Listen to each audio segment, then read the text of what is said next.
Morning, YouTubers. It's Grand Floral Parade Day here in Portland. There's floats.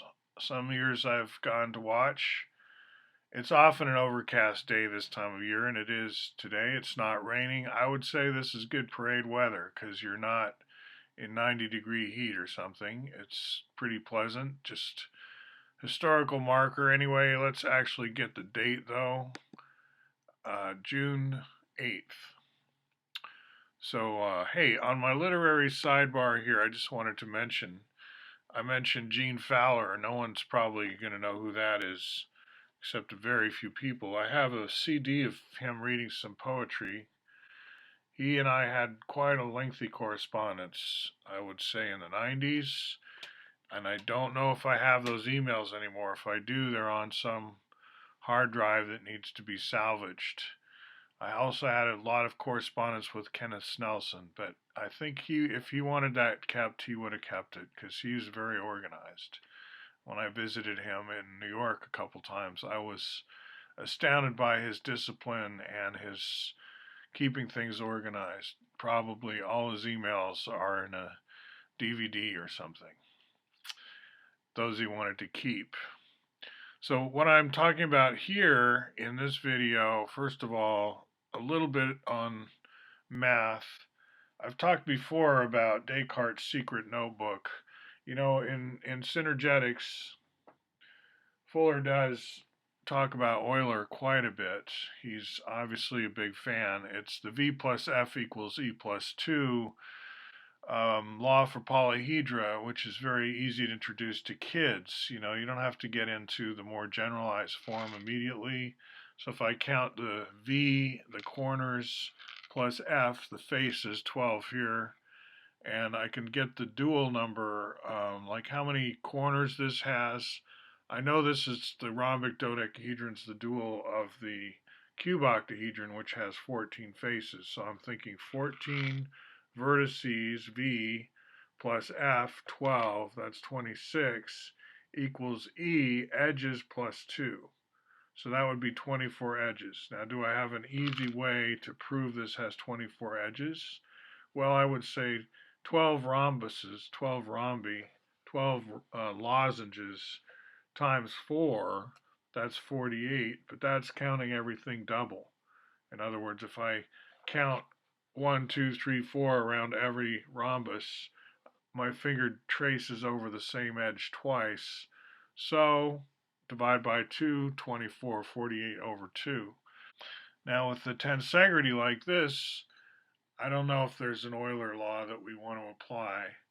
I don't think so, but anyway, this is a Ken Snelson barrel tower. I introduced it before. I'm just showing you stuff on my desk here.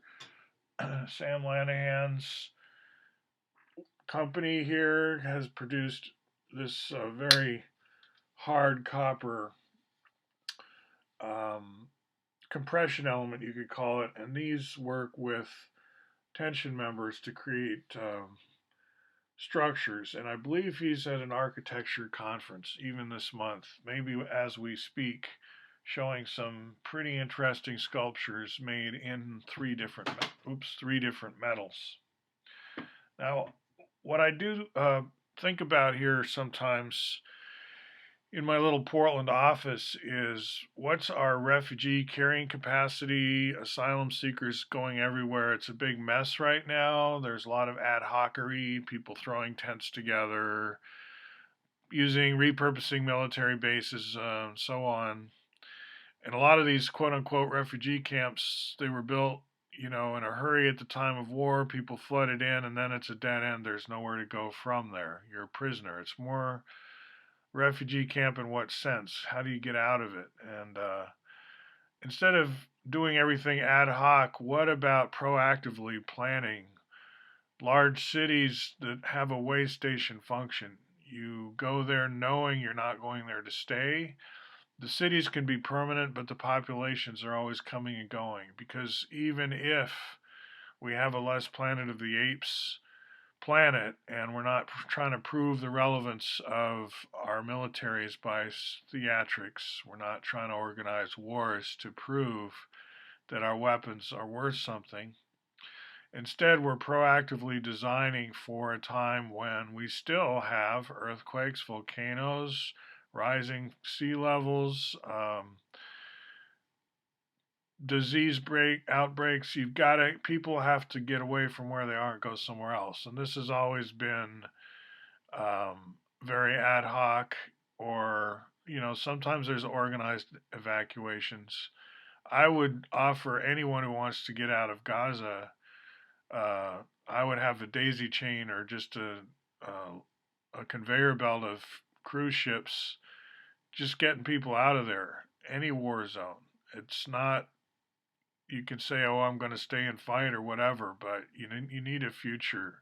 Maybe the people want beachfront property there, they want resort hotels. They're trying to get the people to go.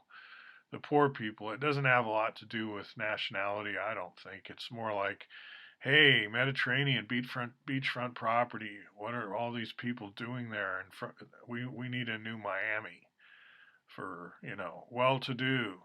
So if we had a way station somewhere, a city where people were welcome as refugees, asylum seekers, and then it's like a switchboard. It's a city that knows where people could go next and finds them places. Now, when you go there, you're with your friends, you're with your whole village. Let's say it's not that lonely experience. It's not like you're all by yourself. You go with your people to this place, and it's vibrant. There's people from all over the world. It's exciting. You might want to live there forever, and maybe you could join the staff or something, the people who do live there, but they're the minority. The people who actually run this place, the turnover on them is slower, of course, but still there's turnover at every level. It's a big place. I'm thinking, think of a city of 10 million people and now chunk that up and maybe some really big, and they don't have to be tent cities at this point because we know there's always going to be refugees, don't we? From different things, even if it's not self inflicted by stupid humans doing it to themselves. Even if we get beyond that sorry chapter, we still are going to have natural disasters and the consequences of climate change, which are not just temperature related. People don't think about the biosphere very coherently if it's all about just climate, because what about, radioactive isotopes and so on?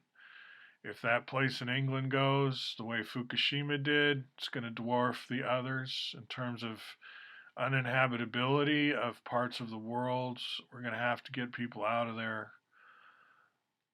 Asia is already waking up to that they might have a bigger problem than they realize with some of this radioactive contamination. Maybe we build some refugee cities where you can sort of go to next, and then we'll figure out where to go from there. Maybe back to Asia. Maybe that's where the camp is nearby. I won't call it a camp though. Refugee city, asylum city. It could be anywhere. It could be a lot of them. And we're talking big jobs. And you're saying, well, they don't. How would they make money? Well, it's not like that. It's like, how does military bases make money? How do aircraft carriers make money? How does anything we do, quote unquote, make money? We really just burn through solar energy in the form of energy, like rain comes down and fills the rivers and makes power, electrical power, which we then burn through and do our thing, right? We suck stuff out of the ground and burn through that. We're a metabolic process on this planet, fed by the sun. And you can picture money in there somewhere as kind of symbolic, but it's not. The wealth that we're enjoying has nothing to do with it.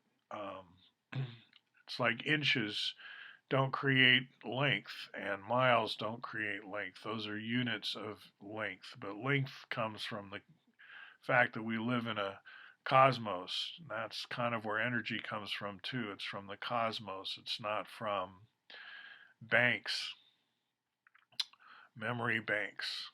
But we do need to plan. So I'm an investment banker who wants to back large way station cities that serve humanity going forward as sort of switchboards where people can go to get away from, and then they can from there go somewhere else. I think these would be welcome institutions. If people knew we had those, it would be more like a safety net that we don't have now. We just have ad hocery and kind of, we're a low IQ Planet of the Apes kind of species that's very proud of how much we really think we know. Oh, I'll end my little diatribe here. Back to School of Tomorrow. What have I been adding? I've been adding to my Arithmetic of Tomorrow page. And at the bottom here, some excellent contemporary mathematicians have been doing very good YouTubes, which I curate because I want students who go through my curriculum to not have to wade through all the 10,001 YouTubes. That was a joke to find what's good. And then I do remind people, students, that when you see second powering and third powering, you might want to picture mentally a tetrahedron or triangle instead of a cube or square, because you can do second and third powering with squares, yes, but also with triangles, and with cubes, yes, but also with tetrahedrons. And that was an innovation that's at the core of the curriculum we're teaching here in the School of Tomorrow, which, if you're not familiar with my videos, is based on the movie and by extension the book The House of Tomorrow, where the kid growing up under Nana's supervision, homeschooling in a dome, is learning everything about Bucky Fuller except and his math or his science or his literature, his philosophy. And the movie doesn't have time to really teach any of it. So we go more into depth in this free open curriculum that I'm sharing on GitHub. All right, talk to you soon.